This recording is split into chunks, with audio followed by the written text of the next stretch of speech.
Assalamualaikum warahmatullahi wabarakatuh dan salam sejahtera. Saya Haris Imani bin Rahim dari kelas 1 PSMP RPT 3. Hari ini saya akan membentangkan tugasan 3 PSVK 3193 pengenalan asas pendidikan seni visual. Topik yang saya akan bincangkan pada hari ini ialah kepentingan PSV dalam era teknologi terkini dan aplikasi teknologi terkini. Sebelum kita beralih kepada kepentingan PSV dalam era teknologi terkini, saya akan membincangkan apakah yang dimaksudkan dengan multimedia. Okay, menurut Kamus Dewan edisi keempat, multi ini membawa maksud kepada awalan asing bagi perkataan banyak dan pelbagai, manakala media ini membawa maksud sebagai suatu alat yang menyampaikan atau membuat sesuatu. Apabila digabungkan itu menjadi multimedia, ianya merujuk kepada persembahan yang berpusatkan komputer dan menggabungkan dua atau lebih unsur-unsur media, contohnya seperti teks, grafik, audio dan juga video. Multimedia ini merupakan sebahagian daripada PSV, iaitu pendidikan seni visual juga. Okey, multimedia sangat penting bagi mempersembahkan teks, grafik, video, animasi dan bunyi dalam cara yang integrasikan. Oleh itu, multimedia ini kepentingannya boleh dipecahkan kepada tiga, iaitu di rumah, di sekolah dan dari sudut relaksasi. Okey, di rumah, program multimedia ini boleh didapati di dalam komputer, televisyen dan peralatan hiburan. Ianya membolehkan kita membeli belah, berbual dan bermain melalui teknologi yang ada tanpa melalui rumah. Maksudnya ialah tanpa kita keluar dari rumah, kita boleh membeli belah dan sebagainya hanya melalui aplikasi seperti Shopee, Lazada dan sebagainya.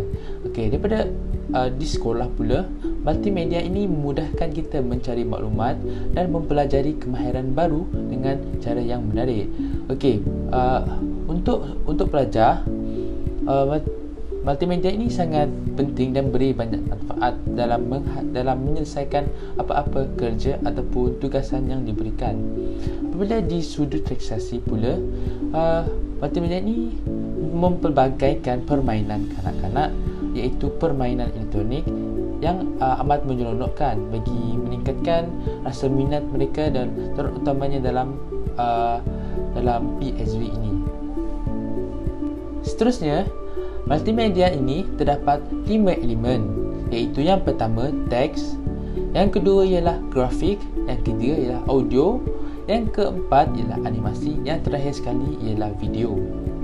Okay, seterusnya ialah kepentingan 5 elemen multimedia itu tadi. Okay, untuk yang pertama ialah teks. Teks ini merupakan antara asas utama untuk menyalurkan sebuah maklumat kepada orang ramai. Selain menyampaikan maklumat, teks juga boleh digunakan sebagai penegasan atau pengukuhan kepada suatu isu, seperti yang kita boleh lihat dalam poster, infografik dan sebagainya. Seterusnya ialah grafik. Grafik ini memberi penekanan visual kepada suatu persembahan dan juga membantu untuk menerangkan suatu maklumat dengan lebih berkesan. Grafik juga boleh menyampaikan maklumat dengan lebih pantas dan juga dengan lebih tepat. Seterusnya ialah audio.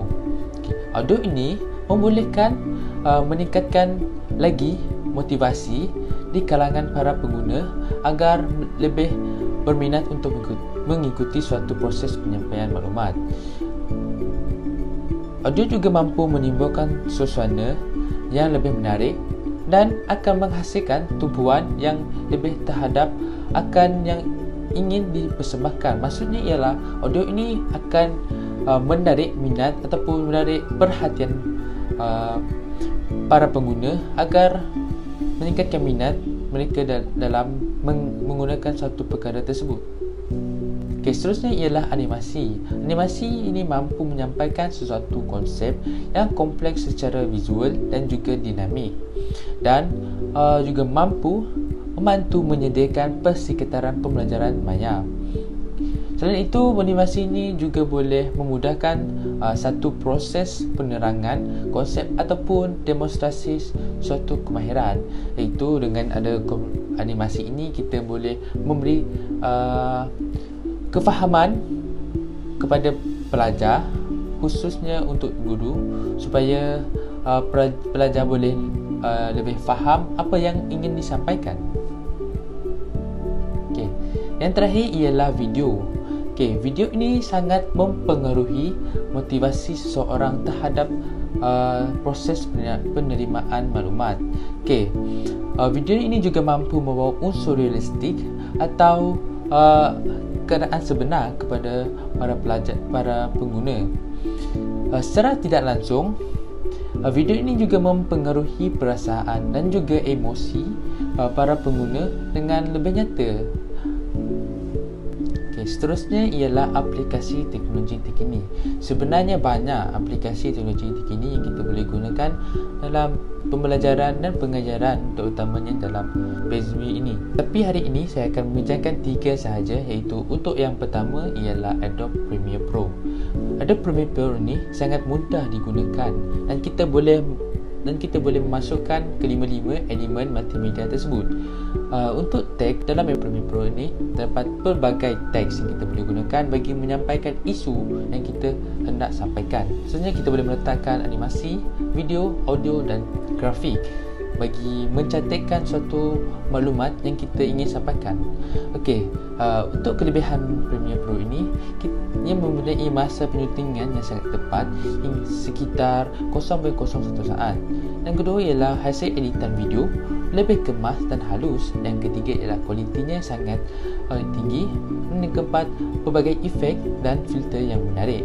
Iaitu efek dan filter ini merupakan animasi untuk Adobe Premiere ini. Okay, aplikasi yang seterusnya ialah Powtoon. Powtoon ini lebih kurang seperti PowerPoint dan Google Slide. Tetapi Powtoon ini lebih menarik kerana kita boleh meletakkan unsur animasi yang boleh bergerak-gerak bagi menarik perhatian para pelajar, dan juga kita boleh memasukkan teks yang sangat jelas untuk pelajar fahami. Selain itu, elemen yang kita boleh masukkan ialah audio, seperti muzik latar belakang untuk slide pengajaran ataupun pembelajaran kita ini.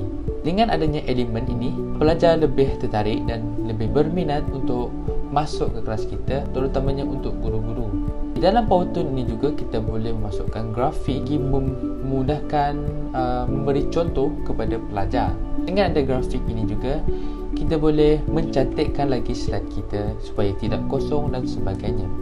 Okey, kelebihan Powtoon ini penggunaannya sangat praktikal dan juga pelbagai animasi yang menarik seperti yang saya katakan tadi.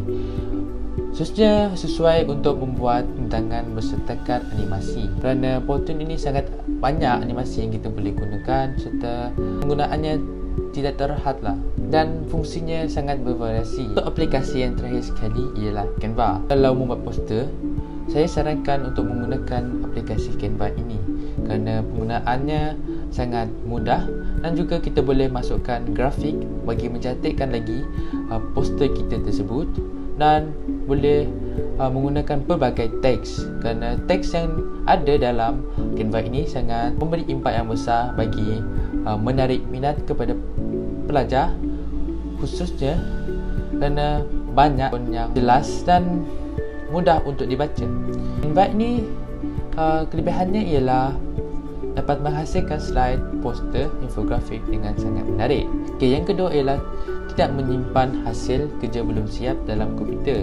Maksudnya ialah kerja yang kita belum siap tadi, ianya tidak disimpan dalam storage, tapi ia masuk dalam email dan kita login untuk Canva tersebut. Maksudnya kita boleh jimat storage untuk laptop kita. Yang ketiga ialah pelbagai reka bentuk template yang disediakan. Apabila kita tidak ada idea untuk membuat satu reka bentuk untuk poster kita, kita boleh menggunakan template yang sedia ada bagi memudahkan kerja kita dalam menghasilkan poster. Itu saja untuk pembentangan saya tentang kepentingan PSV dalam era teknologi ini. Sekian, terima kasih.